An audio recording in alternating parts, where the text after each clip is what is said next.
Welcome back my YouTube channel. कैसे हो आप सब? आई होप कि आप सब अच्छे होंगे दोस्तों। तो अभी बना रही हूँ मैं, देख सकते हो खाना।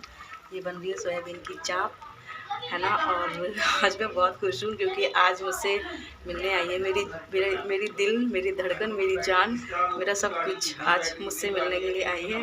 और मैं क्या ही बताऊँ आज, मतलब कि उस लड़की ने अचानक से मुझे हिला दिया, अचानक से सरप्राइज़ दिया। पहले तो मना कर दिया कि नहीं मैं नहीं आ पाऊँगी रेनू, तो मुझे दुख लगा। मुझे पता है बहुत उदास हो गई थी कि पता नहीं आए, अब नहीं आएगी शायद, अब नहीं मिल पाऊँगी। और ये ऐसा है कि ये जान जो मेरी है ना, इससे मैंने सिर्फ फ़ोन पे बात की है। कभी हम लोग फ़ेस टू फ़ेस मिले नहीं, ज़िंदगी में कभी नहीं मिले फ़ेस टू फ़ेस, ना कभी एक दूसरे को देखा, ना मतलब मिले, कुछ नहीं। लेकिन फ़ोन पे हमेशा बात होती रही। 3 साल हो गई, 3 साल से हम दोनों की बात होती थी फ़ोन पे। बट आज पहली बार मैं मिली उससे और मुझे बहुत खुश हुई है। तो मैं मिलवाती हूँ आप लोगों से। मैं उसी के लिए खाना बना रही हूँ। मैंने रोटी बना दी है और ये सब्ज़ी बनी चढ़ी हुई है, सोयाबीन की चाप। तो अभी आप लोग बने रहो, मिलवाती हूँ मैं अपनी जान से, ठीक है दोस्तों। देखो मैंने बोला था ना, अपनी जान से, अपने जिगर से मिलवाऊंगी मेरी जान और जिगर। हाँ अच्छा लग रहा है। तो अभी हमारी जान और जिगर ने खाना वाना खा के फ्री हो गए हैं। अब वो जाना चाहती है। तो दोस्तों ये है मेरी जान और जिगर, मेरे दिल का टुकड़ा आज हम पहली बार मिले हैं, पता है। मतलब कितने साल हो गए हमारी बात करते करते? 4 साल हो गए। 4 साल हो गए हम लोगों को फ़ोन पे बात करते करते। टिकटॉक के ज़माने से मिले थे हम, टिकटॉक के ज़माने से, ठीक है। अब जब से हम लोग एक दूसरे से बात करते आए हैं पर कभी मिले नहीं है, और आज भगवान ने मिलवाई दिया, है ना। सच्चा प्यार होना तो कहीं नहीं जा सकता, प्यार मिल जाता है। और ये हमारा दूसरा प्यार नमस्ते नमस्ते चलिए दोस्तों, अब ये लोग जा रहे हैं। मैंने उसको बोला है रुक जाती है, नहीं देर हो जाएगी। 5 बजे निकाल दूँगी धक्के मार के देखो दोस्तों ये रुक नहीं रही है। ये सवेरे के लिए बोला है मैंने कि रुक जाते, सवेरे भेज देती, पर ये नहीं मान रही है। मैं तो जा ही रहा, ये यहाँ रहता नहीं है, मैं वहाँ रहूँगा उधर घर पे। चलिए अभी मिलते हैं थोड़ी देर में, ठीक है। हेलो दोस्तों, गुड मॉर्निंग, कैसे हो दोस्तों।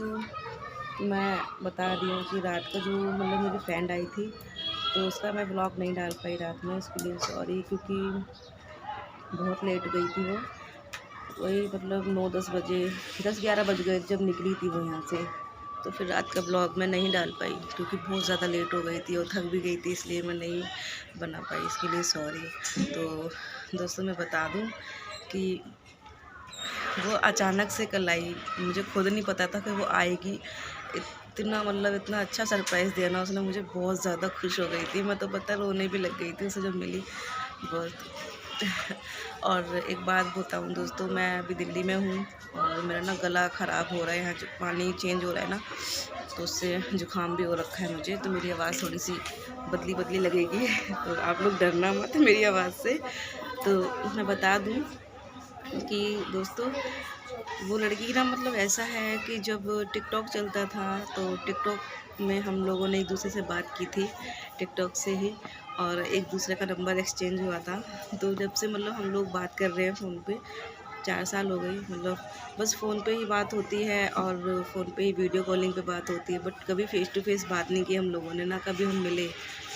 मतलब कहते हैं ना आमने सामने फ़ेस टू फेस बात हो जाती है, तो वो कभी नहीं हुआ 4 सालों में, कभी मिले ही नहीं है। कहते हैं ना अनदेखा प्यार वो था हम दोनों के बीच में।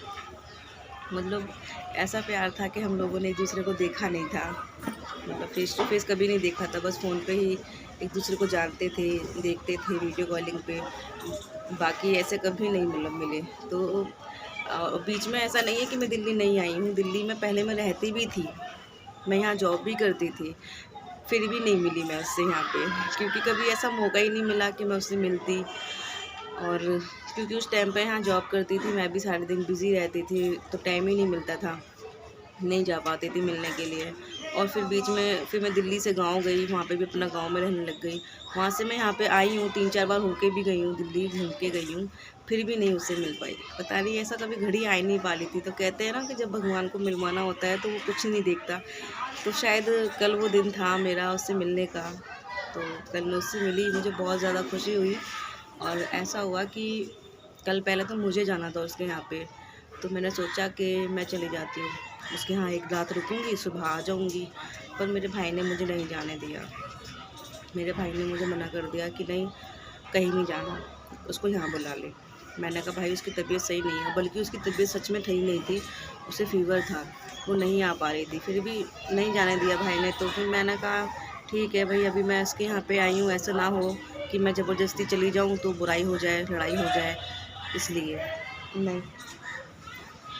तो मैं नहीं चाहती थी कि हम दोनों के बीच में मतलब भाई से लड़ाई हो जाए, तो मैंने फिर ज़्यादा ज़बरदस्ती नहीं की। आप लोग समझ सकते हो कि हम जब शादीशुदा हो जाते हैं, शादी वाले हो जाते हैं, बच्चे वाले हो जाते हैं, तो अपने ही घर जाने में ऐसा लगता है कि अनजान के घर गए हों। आप लोग मेरी इस बात से सहमत होंगे तो प्लीज़ आप बताना कमेंट में कि जो चीज़ हम मनमानी अपने ससुराल में कर लेते हैं ना, वो मायके में नहीं कर पाते हैं। आप लोगों को तो जानते ही होंगे, जो लोग मैरिड होंगे तो बताना ज़रूर। तो इस चक्कर से फिर मैंने ज़्यादा ज़बरदस्ती नहीं की। मैंने कहा ठीक है भाई, रहने दे, नहीं अगर मानता मैं नहीं जा रही। तो मैं नहीं गई। फिर मैंने इसको कॉल किया, मैंने कहा बहन, मेरा भाई नहीं आने दे रहा है और मैं नहीं आ पाऊँगी, प्लीज़ तुम आ जाओ। तो बोले, फिर इसकी तबीयत सही नहीं थी, फिर इसने बोला कि नहीं रेनू, मेरी तबीयत सही नहीं है और इस बार भी छोड़ दो, इस बार भी नहीं मिलते, फिर कभी मिलेंगे। तो मैंने कहा ठीक है स्नेहा, जैसे आपकी मर्ज़ी, नहीं आ रही हो कोई बात नहीं, लेकिन अपनी तबीयत का ध्यान रखो, नहीं मिल पा रहे कोई बात नहीं, फिर कभी मिल लेंगे, ज़िंदगी पड़ी है। अगर भगवान इतने 4 सालों से नहीं मिला रहा तो 1 साल और सही, है ना। तो मैंने उम्मीद छोड़ दी कि चलिए ये नहीं आ रही है। पहले फिर इसका एक बार फ़ोन आया, बोलने लगी चल मैं कोशिश करती हूँ आने की। तो मैंने उस दौरान घर में सब तैयारी कर ली। ये चिकन वगैरह नहीं खाती है, मतलब ऐसे नॉनवेज ऐसे कोई सब्ज़ी नहीं खाती। तो मैंने कहा चल क्या बनाऊँ उसके लिए। तो मैं सोयाबीन चाप लेके आई, आप लोग तो जानते होंगे सोयाबीन की चाप। तो मैं वो चाप लेके आई और घर में सब तैयारी करके रख दी। सब तैयारी हो गया। फिर इसने मुझे बोला फ़ोन करके, फिर मैंने इसे फ़ोन किया, मैंने कहा हाँ अब बता, आ रही है या नहीं कह रही। फिर इसने मुझे फिर मना कर दिया, कहती नहीं मैं नहीं आ रही। फिर मेरा दिल टूट गया, मेरा को ना बहुत ज़्यादा मतलब ठेस पहुंची। मैंने कहा यार अब हम लोग फिर नहीं मिलेंगे। तो मैं बहुत रोने लग गई, मतलब अंदर से दिल रोने लग गया मेरा कि अब शायद मैं फिर नहीं मिल पाऊँगी इससे। तो मैंने उम्मीद छोड़ दी थी। फिर मैं वो चाप वगैरह जो लेके आई थी वो मैंने ऐसी रख दी, मैंने नहीं बनाया, ऐसी रख दिया। फिर एक बार मैंने दोबारा इसे फिर कॉल की, मैंने कहा हाँ अब बता क्या बात है, क्या हुआ। तो ये शायद घर से बाहर निकल गई, ठीक है। तो मुझे ना ये अपने बेटे से बोलने लगी ऐसे नहीं, यहाँ से नहीं, यहाँ से चल। तो मेरे को दिमाग में डाउट हुआ कि मुझे ऐसा लग रहा है कि ये यहाँ आ रही है। तो मैंने इसको पूछा, मैंने कहा देख इसने सच्ची सच्ची बता तू कहाँ जा रही है। तो इसने मुझे बोला कि नहीं मैं कहीं नहीं, मैं तो बस बाहर घूमने के लिए निकली हूँ, ऐसे ही टहलने। तो मैं यकीन मान गई क्योंकि ये हमेशा घूमने निकलती है, टहलने निकलती है घर से। तो मैंने सोचा कि हाँ भाई निकली होगी। तो फिर मैं ऐसे नॉर्मली बात करने लग गई। मुझे नहीं पता कि ये आ रही है, ठीक है, ये आ रही थी, रास्ते में थी, पर मुझे नहीं पता था कि ये आ रही है। तो इसने मुझे एकदम से मतलब नहीं बताया कि मैं नहीं आ रही हूँ, और पर ये आ रही थी, मुझे सरप्राइज़ देना था इसे। तो मैंने तो बिल्कुल उम्मीद छोड़ दी थी कि नहीं अभी ये नहीं आएगी, लेकिन फिर भी वो आई। और वो कैसे आई मैं बताती हूँ। तो इससे मेरी बात होते होते इसका फ़ोन कट गया। तो मैंने कहा इसका फ़ोन क्यों कट रहा है बार बार। फिर भी मेरे दिमाग में तो मतलब डाउट हो रहा था, बट पूछा नहीं मैंने इससे। मुझे ऐसा लगा कि ये पक्का मुझसे मिलने आ रही है, ये मुझे सरप्राइज़ देगी, लेकिन मैंने इससे कहा नहीं। और मुझे डाउट हुआ ऐसा कि हाँ, फिर भी एक तरफ से एक दिल कहता था कि हाँ मतलब ये आएगी, और फिर एकदम से सोचती थी कि नहीं शायद नहीं आएगी, रहने दो। नहीं पूछा फिर मैंने ऐसे, मैंने चल ठीक है कोई बात नहीं। फिर इसके ऐसे हाय हेलो करके फिर मैंने फ़ोन कट कर दिया। फिर मैं अपना घर में काम करने लग गई, यहीं पे अंदर कमरे में बैठ गई। तो इतने में थोड़ी देर बाद इसका जब ये यहाँ आ गई घर के पास में, तो इसने मेरे से मतलब फ़ोन किया, रेनू तुम कहाँ हो। मैंने कहा मैं तो घर में बैठी हूँ बहन, बता। कह रही है कि कहाँ रहती हो तुम। मैंने कहा क्यों। कह रही प्लीज़ बता ना। मैंने कहा ऐसी जगह पर रहती हूँ, यहाँ पे ऐसी जगह रह रही हूँ। कह रही है अच्छा। तो वो यहाँ से यहाँ आ गई। तो कहने लगी मुझे तो दिख ही नहीं रही है। मेरे को तो इतनी ज़्यादा खुशी हुई, इतनी ज़्यादा खुशी हुई। मैंने कहा कि मतलब गाली आई मेरे को, तो सीधा मैंने बहुत गालियाँ दी उसको।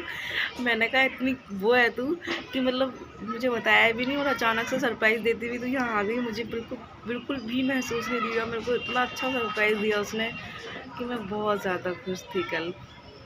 फिर वो जब आई तो मैं यहाँ से भागती भागती गई, मतलब पागलों की तरह भागती भी गई। और उसका वो ओला बुक करके आई थी उसकी, फिर मैंने गाड़ी खोली, उसको निकाला, उसको मैंने 2-3 घूंसे मारे, फिर मैं उसके गले से लगी। सच में मैंने तो बेचारी को पहले बहुत मार लिया, उसके बाद गले से लग गई। मैंने कहा यार, मतलब इतना अच्छा सरप्राइज़ दिया ना उसने कि मैं कसम से बहुत ज़्यादा खुश थी, बहुत। और सच्ची बताऊँ, ऐसा सरप्राइज़ ना मुझे कभी किसी ने नहीं दिया, आज तक नहीं दिया। इतनी बड़ी हो गई मैं, बच्चे हो गए मेरे इतने बड़े बड़े, बट मुझे आज तक ऐसा सरप्राइज़ किसी ने भी नहीं दिया कि ऐसा कोई सरप्राइज़ दिया हो। तो ये पहला सरप्राइज़ था मेरी ज़िंदगी का, मेरी लाइफ का, जो उसने मुझे इतना प्यारा सरप्राइज़ दिया। मुझे बहुत खुशी हुई कि वो मुझसे मिलने के लिए आई। और बुखार था बेचारी को, मैंने कल उसको छू के देखा, बहुत फ़ीवर था उसे, फिर भी वो आई मेरे से मिलने के लिए। मैं बहुत ज़्यादा मतलब सरप्राइज़ हो गई थी और बहुत ज़्यादा खुश थी। फिर क्या, फिर बोलने लगी तुमने तो कुछ भी नहीं बनाया। मैंने कहा तो तूने बोल दिया था ना कि मैं नहीं आ रही, तो मैंने नहीं बनाया। फिर मैंने फटाफट रोटी बनाई, सब्ज़ी बनाई, उसे खिलाया, खाना पीना खिला के 1 आध घंटा बैठे, बात करी, बहुत सारी बातें करी हम दोनों ने। उसके बाद बोलने लगी ठीक है रेनू, मैं जाना पड़ेगा मुझे, और उसकी तकलीफ़ है थोड़ी सी, तो वो दवाई लाना भूल गई थी। तो मैंने चल छोड़, मैं यहाँ से दिलवा देती हूँ। बोली नहीं जाना है, ऐसी सी बात है। चली गई थी वो। फिर इसलिए रात का मैं ब्लॉग नहीं डाल पाई कि मैं इतनी ज़्यादा खुश हो गई थी ना, उसके अंदर खो गई थी। तो मैं फ़ोन का मुझे याद ही नहीं लगा मुझे ब्लॉग बनाना है। तो सॉरी उसके लिए, कल का मैं ब्लॉग नहीं डाल पाई, ठीक है। और अभी वो चली गई है, लेकिन एक बार मैं जाऊंगी उसके यहाँ पे। अभी तो खैर नहीं कह सकती, इस बार अगर मेरे हस्बैंड मुझे लेने आएंगे ना यहाँ से, यहाँ दिल्ली से, तो मैं उनको पूछूंगी, उनसे बात करूंगी। अगर ले जाएंगे तो अच्छी बात है, और नहीं लेके जाएंगे तो फिर कुछ ज़बरदस्ती नहीं कर सकते हैं, जब समझ सकते हो। तो एक बार मैं फिर भी बोलूँगी उनसे, अगर वो ले जाएंगे तो बहुत अच्छी बात है। उससे एक बार मैं फिर मिलूँगी, और कसम से बहुत बहुत अच्छी है, बहुत ज़्यादा अच्छी है। मेरे को ना बिल्कुल ऐसा लगा कि मैं इतने सालों में उससे मिली थी ना, तो मुझे नहीं लगा कि मैं पहली बार मिल रही हूँ। मुझे ना ऐसा लगा जैसे मैं उसके मतलब बहुत ज़्यादा करीब हूँ, और कम से कम 5-6 बार मिल चुकी हूँ। मुझे कभी नहीं लगा उससे, बिल्कुल। जब वो मुझसे मिलने आई ना, मुझे 1 मिनट के लिए भी नहीं लगा कि वो मेरे मतलब वो पराई है, वो कोई और है, बिल्कुल नहीं लगा। मुझे ऐसा लगा जैसे मेरी बड़ी बहन है। और मुझे बहुत खुशी हुई कसम से, बहुत ज़्यादा। तो मैं उसको ना बहुत बहुत ज़्यादा प्यार करती हूँ। I love you Sneha, I love you too. और ऐसे ही मेरा प्यार हमेशा तुम्हारे लिए बना रहेगा, और तुम कभी मुझे छोड़ना मत प्लीज़। अगर मेरे घर परिवार वाले या कोई भी मुझे छोड़ दे, लेकिन तुम मेरा संग मत छोड़ना। क्या बोलूँ, मैं तुमसे बहुत ज़्यादा प्यार करती हूँ स्नेहा, कसम से। प्लीज़ दोस्तों, मैं आप लोग बोल रहे होंगे कि एक लड़की के लिए हो रही है, वो लड़की बहुत अच्छी है, बहुत बहुत अच्छी है कसम से। मैं अभी तक उससे मिली नहीं था, तो मुझे ना दिमाग में बहुत डाउट आते थे, पता नहीं कैसी होगी कैसी नहीं होगी। पर नहीं, बहुत बहुत बहुत प्यारी है वो, बहुत ही अच्छी है, ठीक है। और मैं तो सच में, मेरे लिए तो वो बिल्कुल दिल छू गई, और मेरे दिल में एकदम से अपने लिए घर बना के गई है, भगवान कसम। तो अब एक आध बार मेरे को मौका मिलेगा तो मैं ज़रूर भी जाऊँगी उससे मिलने, और ब्लॉग ज़रूर लेके आऊँगी उसका भी। और वो पता है ब्लॉग में आना मतलब मना कर रही थी, इसलिए मैंने ब्लॉग नहीं बनाया पाया उससे ज़्यादा। वो मुझे मना कर रही थी कि नहीं ब्लॉग में मत लेके आना मुझे, इसलिए दोस्तों मैं ज़्यादा ब्लॉग नहीं बना पाई। बात ये थी और कुछ नहीं।